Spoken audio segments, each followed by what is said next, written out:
Welcome, everyone, to Pro Baseball Central. This is Joe McDonald with you, and I am joined by New York's official scorer, Howie Karpin. Howie, how you doing? Not too bad on this cold day, that's for sure. Yeah, but with the cold day start, the hot stove gets warmed up. So we're looking now with the Mets and Yankees in this off season and their needs coming along. It looks like the Yankees are going to go big and maybe go after Manny Machado. Yeah, which I'm not that thrilled about, to be honest with you, but that's just my opinion. I know they've for the last few years they've geared their off-season decisions to this off-season, knowing that Bryce Harper and Manny Machado would become free agents. Now, Machado seems like a sensible option to bring him in, play short in the beginning. But, what happens after that? With Didi Gregorius comes back during next season. He's a free agent after the year.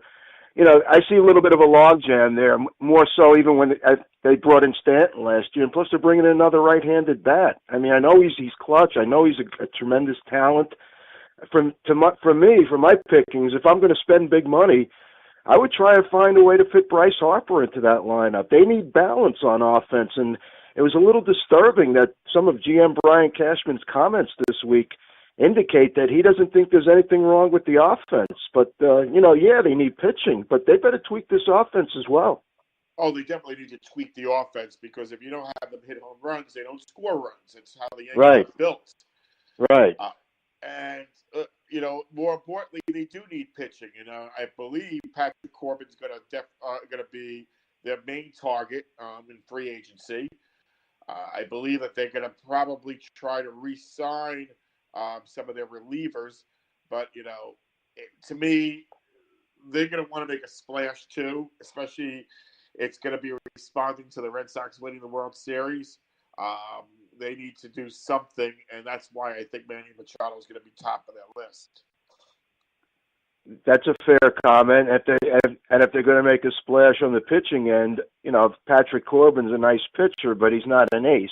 Not that there's an ace out there, maybe, but Zach Greinke is available from the Diamondbacks. Would the Yankees bite there? That remains to be seen.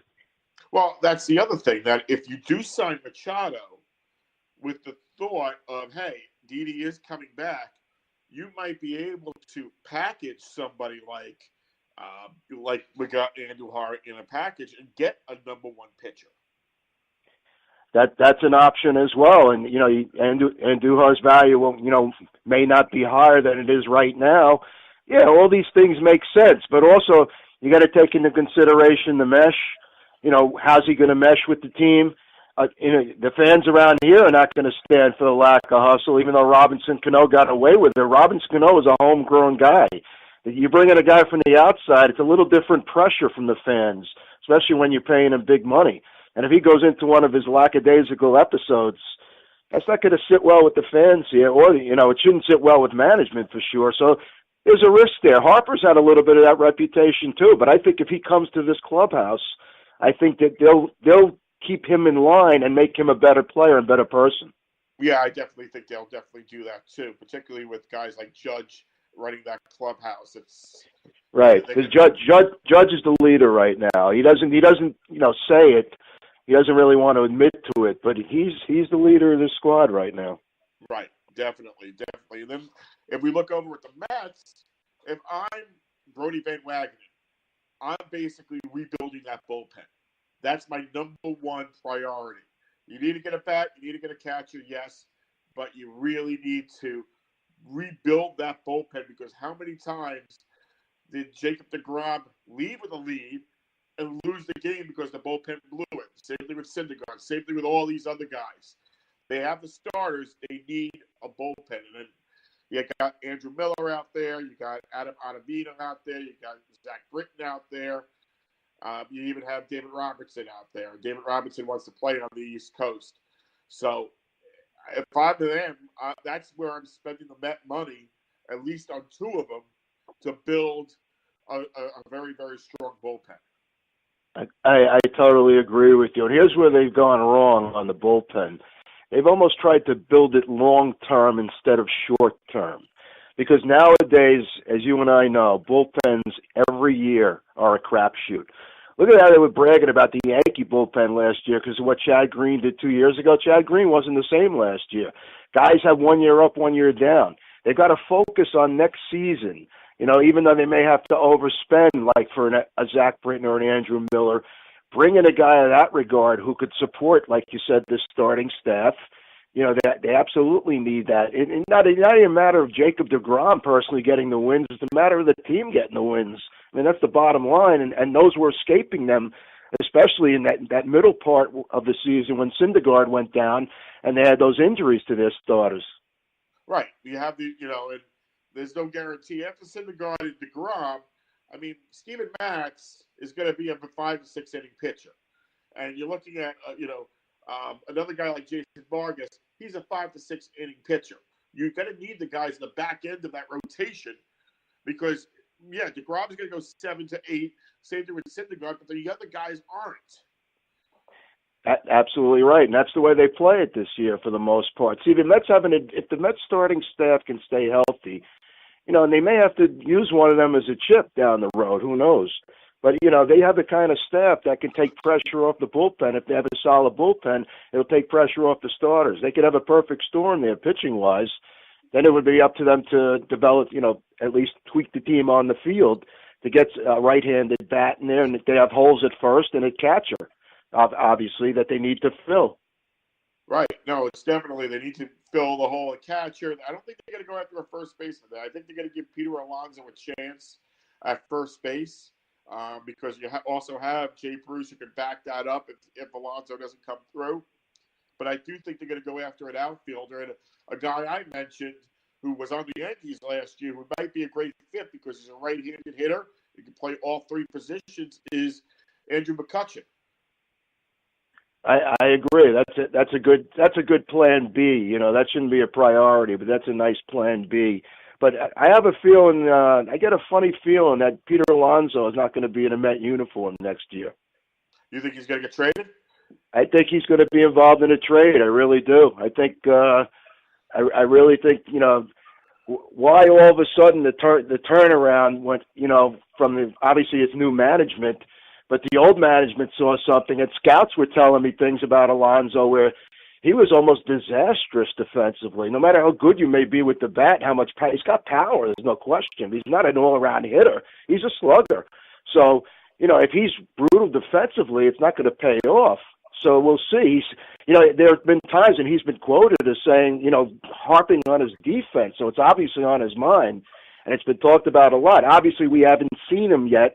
That scouting report could be haywire, too. He could be better than we think. So, we'll see what happens with that, but I get a funny feeling they're trying to up his value for a deal. Well, I mean, I saw him earlier last year. I saw him back in April when I was out in Erie, and they were playing the Erie Seawolves, and spoke to him after the game. And he said, look, that's the one thing I've been working on is my defense because he was a butcher in St. Lucie. And he did make improvements, but he's not going to be any type of gold glove out there. I think but you need him to be capable. You don't need him to be, superstar defense. You need him to be at least a little reliable that he can make some plays. Well, that you need to have. And also, I think it's not just being a butcher. It's the range, meaning that what's going to happen is if you have him at first, you have McNeil at second. McNeil has to have a larger range, and I don't think he has that range between first and second. That's another factor that plays into it. Absolutely right. That's another factor. You need a guy with range over there to help him out. That's how you build your team. Each part helps out the other. You don't need 9 superstars because that can't happen. You got to have mesh. They got to make it mesh. Now they did. The second and short combination is worth looking at next season. Rosario developed. He's starting to come along. Yeah, he swings a lot of bad pitches. We know that. You've seen that before. That can get better. And McNeil looks like a real tough out. And he looks like a prototype number 2. So, you may have something going there at the top of the lineup. No, you do. I mean, McNeil, no one really thought he was a prospect because he's 26 years old, but he was injured a lot the last 2 years before this past season. And so that's what happened is he fell under the radar, but he hit a ton in Double A and Triple A, and we brought him up, and he hit a ton up here. Right. He's a he makes contact. Right. He makes contact, and that's what you want. That's going to be the trend nowadays. It's going to start to reverse itself again. It's going to go back to contact in the next few years. Yeah, so that's what we're thanking God on that one. But we're going to look back also let's look back at this past week. You had the awards handed out. Obviously, I think they got it right with Jacob deGrom. I know you think they got it wrong with giving it to Shohei Ohtani, yeah. Yes. Yeah. Well, yes, exactly him. The Rookie of the Year over Miguel Andujar. I mean, I guess with the Rookie of the Year, they looked for uniqueness over substance. To me, that's not the Rookie of the Year. That's a novelty. And I'm going to tell you this right now, and I may be crazy, but I don't think this guy Ohtani is as good as people think he's going to be down the road, either pitching or hitting. That doesn't matter for this award. The thing that stunned me, not that he won it, it was the discrepancy in the voting. I mean, did you watch Andujar play? Oh, I know. We saw highlights of Ohtani. Anytime he did anything, it was almost like the Ohtani show. He could strike out. He was on the highlights. So yeah, guys, voters see that. It stays in your mind. But did people out of town really watch Andujar play? Now, Joel Sherman in the New York Post, I respect his opinion. He voted for Ohtani. Okay. He travels around. He sees Ohtani a lot. He sees Andujar. But other guys, did they really do their homework? Joel does his homework, I'm sure. Did other guys do their homework or just watch the highlights? That's where I have a beef. If he wins it close, a close vote, I can't complain. That's the vote. That's the democratic way. But to me, the discrepancy in the vote was what was stunning. Well, yeah, that was the other thing. Was it happened in reverse with deGrom on Wednesday, and this one poor guy in San Diego got crucified for not voting for deGrom for the first place vote.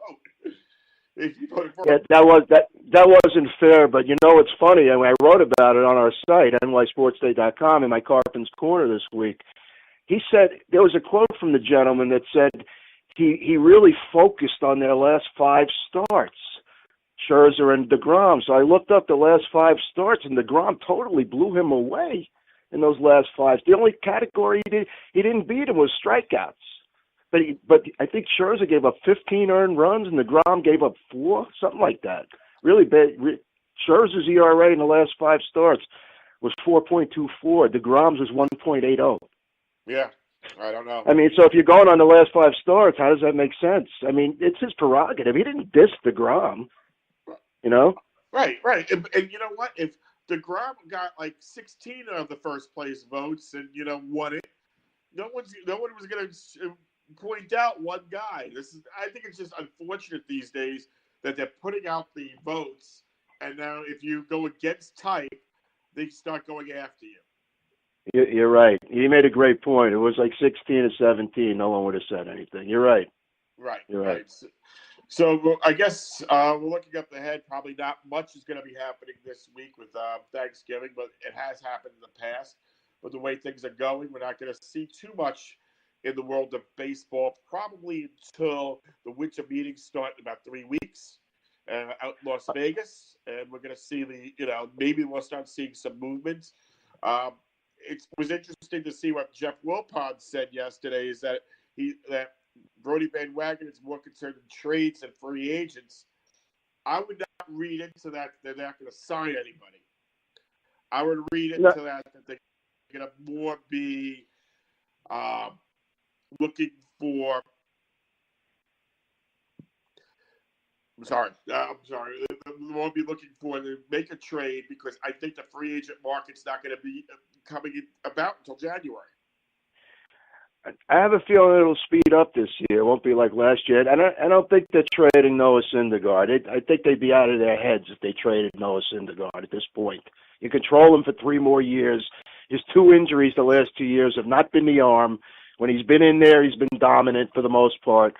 And he's still on an upside. He's only 26 years old. I think you'd be out of your mind unless you're trading him for Mike Trout or somebody like that. Otherwise, see ya. Right. Right, definitely. Definitely. All right, well, let's wrap